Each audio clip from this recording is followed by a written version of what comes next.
రాయచోటి పట్టణంలో దొంగల ముఠా హల్చల్తో పట్టణ ప్రజలు బెంబేలెత్తిపోతున్నారు. అనారోగ్యంగా ఉందని హాస్పిటల్కి వెళ్లి తిరిగి వచ్చేలోపు దొంగలు ఆ ఇంటిలో పడి దోచుకు వెళ్లిన ఘటన రాయచోటి పట్టణంలో నెలకొంది.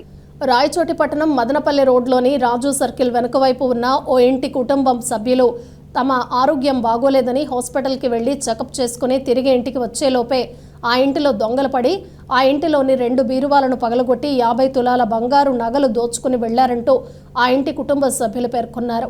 ఈ ఘటనకు సంబంధించి పోలీసులకు సమాచారం అందించగా పోలీసులు సంఘటనా స్థలానికి చేరుకుని చోరీపై ఆరా తీశారు.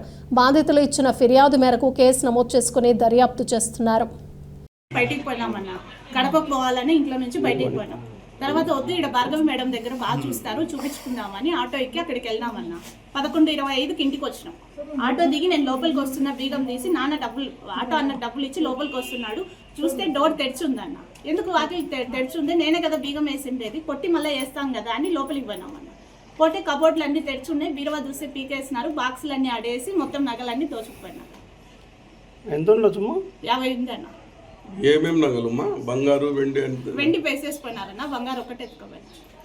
ఏ టైంలో పోయినారమ్మా మీరు బయట? 9:30కి పోయినామన్నా, 11:25కి ఇంటికి వచ్చినాం. ఎందుకు పోయినారమ్మా? కన్నీ ఆపరేషన్ చూపించుకుంటే పోయినామన్నా. చూపించుకొని వచ్చినామన్నా. డేట్ కూడా తీసుకొని వచ్చినామన్నా, ఆపరేషన్ డేట్ కూడా. హాస్పిటల్ నుంచి ఎంతసేపు వచ్చారమ్మా మీరు ఇక్కడికి? 9:30కి, అంటే 2 గంటలు పట్టిందన్న. ఎవరి మీద అనుమానం ఉందమ్మా? ఎవరి మీద లేదా? పోలీస్ కంప్లైంట్ చేశారా? చేసినాం.